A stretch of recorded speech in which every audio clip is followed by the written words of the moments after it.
Hello again. Our mentor artist for this week is Yayoi Kusama, and she is a modern artist who lives in Japan. And she was born in 1929, which makes her 91 years old, and she is still creating art today. So let's read more about our artist. Yayoi Kusama, From Here to Infinity.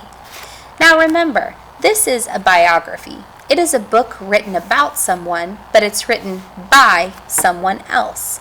So the author of this biography is Sarah Suzuki, and it is illustrated by Ellen Weinstein. Now, the person that does the pictures in a book is called the illustrator. The author writes the words.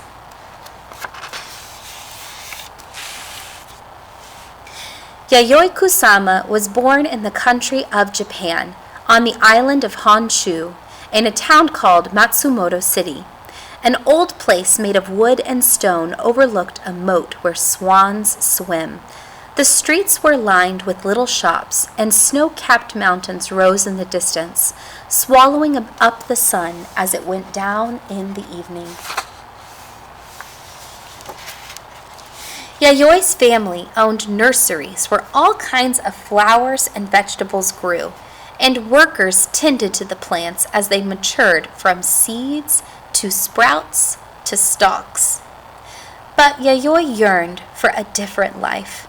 Far from the countryside, she dreamed about what lay beyond the mountains, in places far from Matsumoto City. She longed to leave home and see the world. Now, if you don't already know, Kusama is famous for her polka-dotted art. So I'm wondering if she got her inspiration from her childhood. She's also very famous for her pumpkins.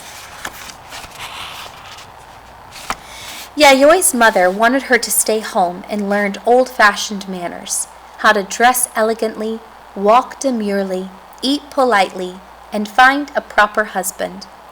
But Yayoi wanted to be an artist. Every day she went outside with ink and brushes and paper. She drew things she saw and things she imagined.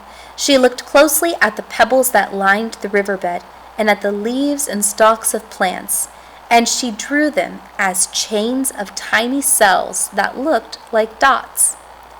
When she was older and studying in art school, her teachers disapproved of her work, and they demanded that Yayoi paint in the traditional, precise Japanese style. She wanted to go where she could live without rules. So already I see she is very, very different. When she was 28 years old, she packed up her silk kimonos and thousands of drawings and stuffed dollar bills into the toes of her shoes. It was her first airplane trip. There was only 4 other passengers, and the weather was stormy, with rain and lightning. The airplane wobbled and dipped as it flew to America.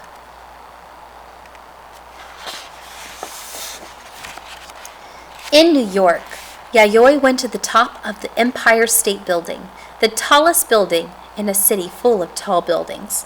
When she looked down the avenues, and bankers and teachers and artists rushing to work from up on the 86th floor, they looked like dots. She felt very far from quiet Matsumoto City and her mother's rules. Here, it seemed like anything was possible.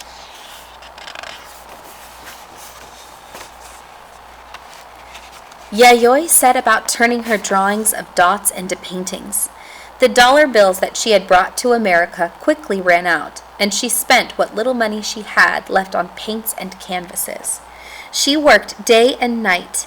She painted when she was cold, she painted when she was hungry, she painted when she was lonely, and she turned her dots into sculptures too, into soft stuffed tubes that covered sofas, chairs, and boats.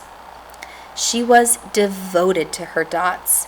For her, they were a way of thinking about the world among the stars, as one dot among millions of others. They were a way of thinking about infinity.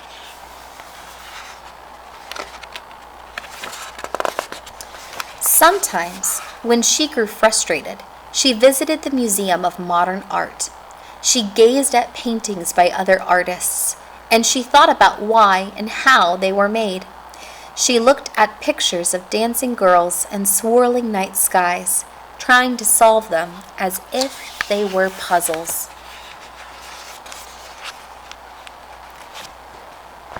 Her paintings seemed so different from those that she had seen at MoMA, which is the Modern Art Museum. When she was at last ready to show her work in public, she invited all the friends that she had made in New York. When she arrived at the gallery, a crowd was spilling out onto the sidewalk. Her friends lifted her into the air, shouting, "Yayoi, you have finally done it!" Word about her artwork spread quickly.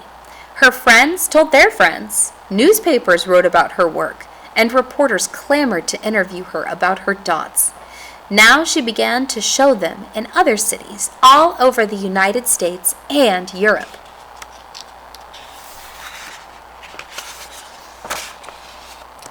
Her dots were covering the world.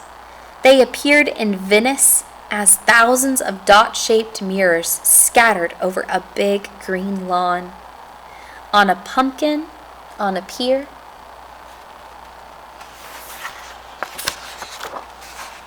on dresses and t-shirts, on people walking down the street, and in mirrored rooms where glowing dots were reflected and reflected again, an infinity of dots.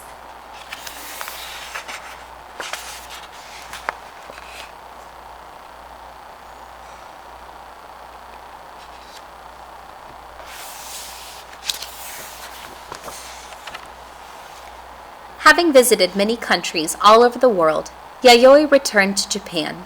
The country had changed since she left, with many different artists challenging the old style, as Yayoi had been doing all along.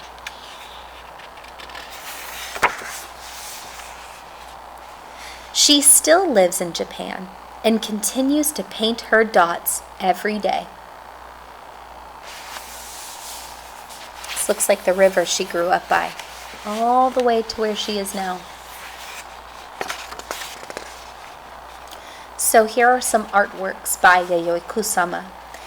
Here are some infinity nets, the chains that you talked about, an untitled work, a piece called Flower, and more. This is the chair that was in the book. And here is the infinity mirrored room of souls, millions of light years away. This is a picture of the actual room where they used mirrors and lights to make it look like you were standing in infinity.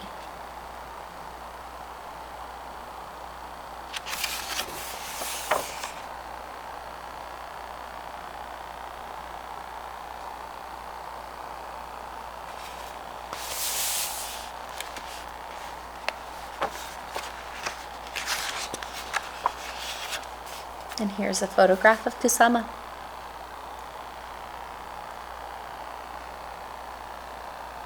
There you go.